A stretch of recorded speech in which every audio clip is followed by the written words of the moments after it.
Hey everyone, welcome to Awareness with Ashley. My name is Ashley Stewart. I share a first-hand experience of what it's like living with idiopathic intracranial hypertension. You'll hear me call this IIH and migraines.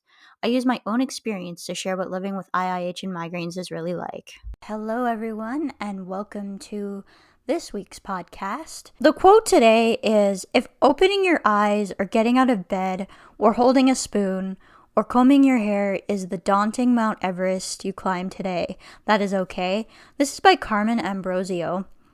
And the reason this quote stuck out to me is because it reminds me of my worst times. When you're at your worst, you really can't sometimes do much more than move from one spot to the next. What you can do today is good enough. Sometimes your biggest win will be getting out of bed, and that's perfectly okay.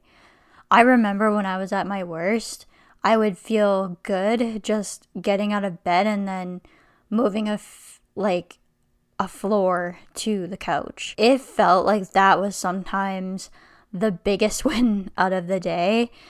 And the best days were like when I would not only get out of bed, but be able to have a shower, a bath, or something. What people have to understand is that when you're at your worst with a chronic illness, is that this may be the only thing you can do today. And if that one thing is just, let's say, getting out of bed for even, let's say half an hour, that might be the best that you can do. You can't feel bad about it. Your body's going to want to naturally rest. And when you're dealing with the fatigue levels that you deal with, especially with IIH and migraines, this is just going to be that much more the case. When you're as hard on yourself as I am, I understand the feeling of like you're wasting your day with just lying down and doing nothing. You aren't, though, as your body needs rest in that moment.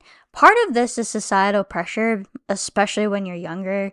You know, there's the pressure to be able to do a whole list of things. Oh, you're young. Why aren't you able to do all of these things? Like, you'll especially hear that from older people, maybe even not so old people around you, that, oh, you're just being lazy, you're not getting out enough, or you're not doing enough. But the truth is that you're doing the best you can in your current situation. And those people that are judging you may have no idea what all you're going through. Being a certain personality too, with me in particular, I find this is especially the case because I find that I'm hardest on myself compared to others. I will be my worst critic. Although this is good for things like having discipline when it comes to completing a degree, or when you have your own YouTube channel and there's no one out there putting pressure for you to make content consistently, and you have to do that. That's where this kind of trait is really actually quite helpful. But it's not helpful to have this particular trait when the thing you actually need is the thing that you're trying to resist. I remember a time when showers used to take so much motivation because they used to wipe me right out. Like, I would need to have a half an hour break after having a shower just to be able to function and do something the rest of the day. They still actually can if I'm having a rough day. Not usually half an hour. Usually I'm okay after 15 minutes. You gotta remember, I'm a little bit more conditioned to be okay after a 15-minute break because those are the lengths of my breaks at work. Like, that's what I get to make it through the day. So I've kind of gotten used to that short amount of time of doing nothing and being okay to be able to work another couple of hours. But it hasn't always been like that. You are not less because you cannot do something you could do yesterday.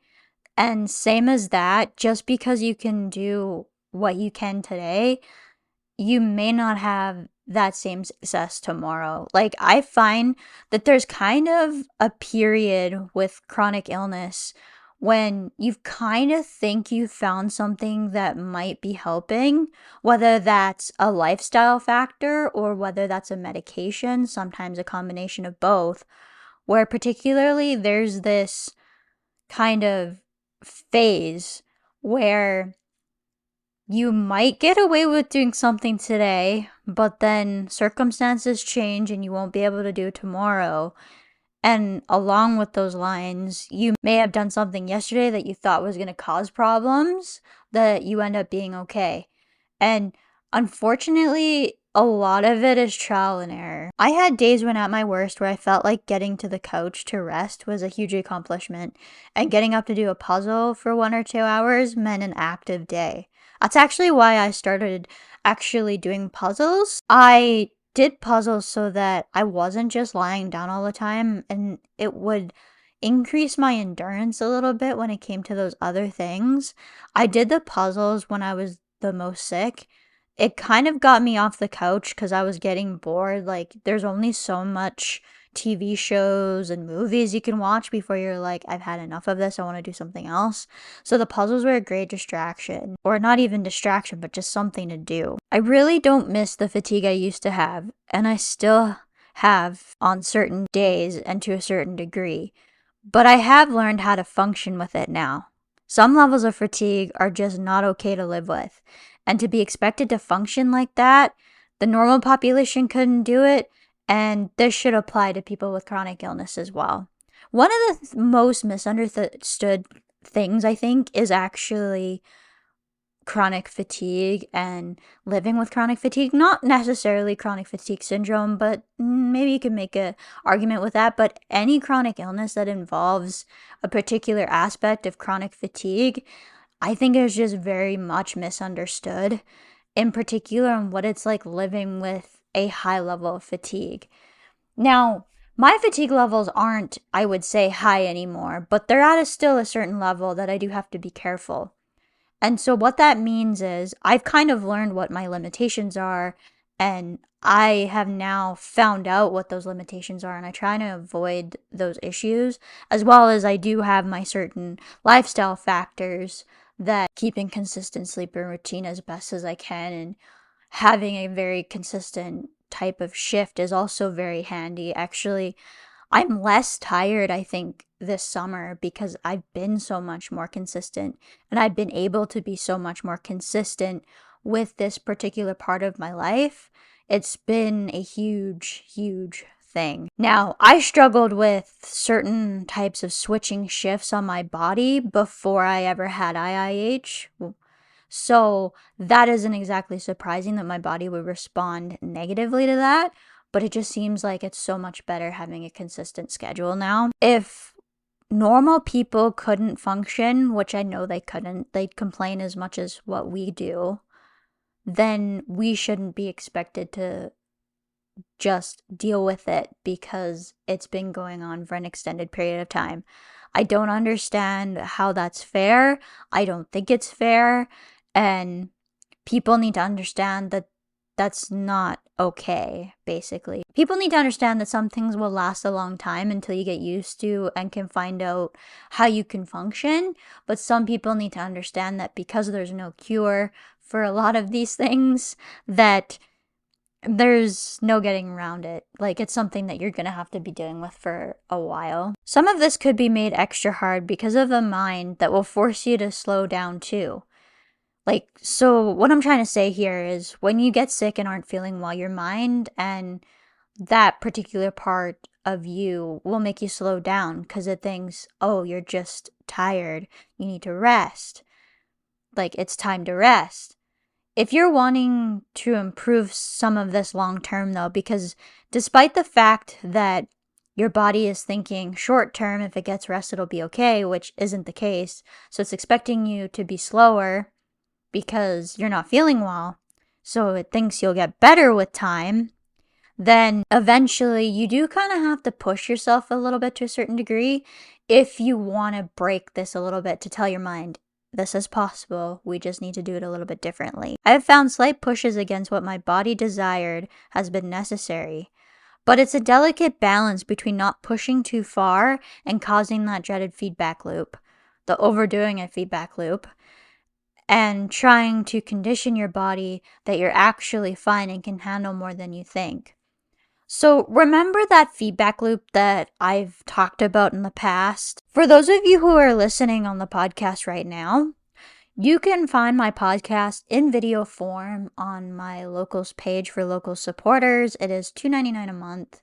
It just allows me to put out more and better content, allows me to upgrade my equipment and all of that. So if you're wanting to get these in video form, you can do so on locals.com/Ashley Stewart. So this overdoing it loop that I've talked about. So you have symptoms, you're unable to do anything, you might be good the next day, and then you overdo it. So this feedback loop happens for me still, but I've kind of learned how not to overdo it by trial and error. So you need to try to condition your body that you're actually fine and can handle more than you think. Some of this will be a bit of a mind game. I don't like to say mind game because then people think, oh, it's just in your head. No. So, what I mean by this being in your mind is your mind will try to get you to slow down, and then it'll want you to stay at a certain level because it thinks that if you stay resting, you'll eventually get better, which is not the case. Like, at some point, I do think that there needs to be a little bit of a push. I had to do this myself. Like, so when I first got working again, it was really, really hard because it was a little bit past that ideal amount of work, basically, or ideal amount of energy expenditure. And it's just been about consistency and knowing that I'll be okay from the fact that I've been okay, that kind of you have to push your mind a little bit because otherwise sometimes it can keep you stuck in a bit of a rut for sure. Now, I'm not saying that if you're really, really struggling that you need to push yourself at all, because in those cases that would be like you're having a flare up, and in those cases I think it's really important that we slow down because you don't want to be extending how long you're down for just because you think that your mind is playing tricks on you, which it's hard to know. I know from personal experience, it's really tough to know where you might be at with that, especially in a flare up. I just think that if you think and feel like you're in a flare up, that it's important that you slow down during that period of time. I know that's what I do for myself. I think as time has gone on and I push myself a bit harder, I found my limits now. I pay dearly when I push my limits too hard, but at least I know what they are. There was a time when I felt like my body's reaction wasn't quite as consistent as it used to be, though. So sometimes I'd pay for something and sometimes I wouldn't. Actually, this is the case even now. Sometimes if I actually push myself, I'll actually have problems like for a couple of days and then realize, oops, I overdid it. I've overdone it because I'm at a more vulnerable time of the month where my bucket's a little bit more full and all of that, and then you end up causing more problems. It's hard to explain. I know when this might happen and why now, though.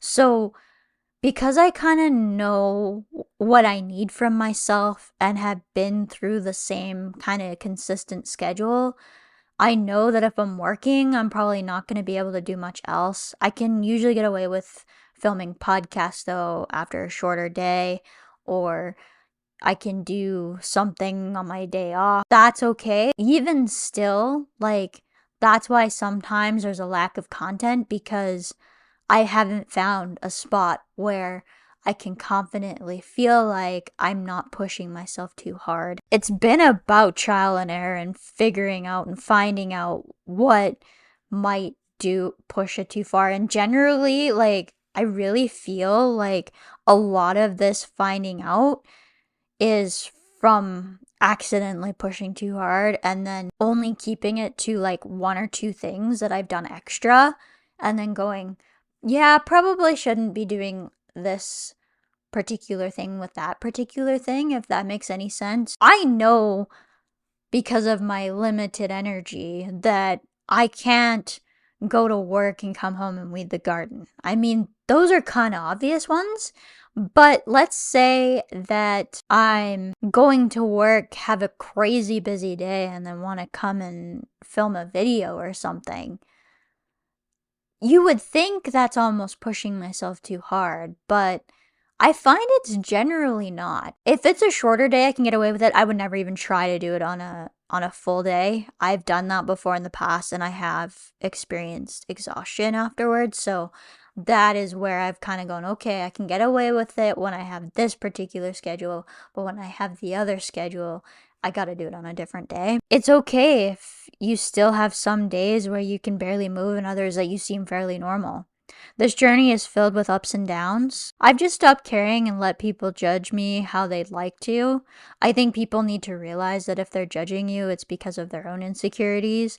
We know how much we can handle and they don't. So, what I was getting at with this is that I know how I'm feeling in a day. I know what my limitations are around certain times of the month. I know when I have migraine symptoms and what that means for me. I think it's really, really important that I let people know I really don't care what they think or what their opinion is about how much I'm doing sometimes versus others. I mean, does it cross my mind that people might think that I'm no longer struggling or all of that? Yeah, and I'm sure they probably do think that. But, that's up to them on how they think about you. And this might be hard, but sometimes the closest people to you in your life may never understand what this is all about. That being said, if you reach out to people who are complete strangers, you often get more love from them with anything compared to like your own family or your own friends. It's a really sad reality, but it happens in a lot more cases than just chronic illness. So it's unfortunate that family and your friends can be some of the most least supportive people, but it happens to a lot of us. I just wish that the one thing that wouldn't happen is that you get so much love and caring when you first get diagnosed with something like IIH or migraines. Like, people will shower you with all the love. And then I think the people that you need to keep around are not only the people that showed you that support in the beginning, but that their support never wavers. You'll find that you may be left with only one or two people in your life from that, but those people are the people that you need to keep around, and those are the type of people that we need around us. So basically what I'm saying is, if you're listening to this, finding it hard to listen to because of the fact that I'm talking about things that people don't ever really mention, be that person and know that because you're trying to be better, you can change the situation. I hope that makes sense though. And like, the person in your life who has chronic illness, whether that be you or someone you care about, if you are supportive on the days where they can barely move and barely function, if you can be that friend that is equally supportive no matter what, you're going to be that person's best friend. I think that's where I'm going to end this particular podcast. And I think it's a particular personality type that's going to really feel deeply that this is the case, that they're not good enough when they're not able to do anything. I fit into that category. Like I said, I'm harder on myself than others are around me. A lot of this is just me putting that pressure on myself. If you're listening to this on YouTube or any of the other places where I put it up in audio only, again, you can actually watch these podcasts in full on locals.com. If you're wanting to follow me across social media, you can do so on Instagram at Awareness with Ashley.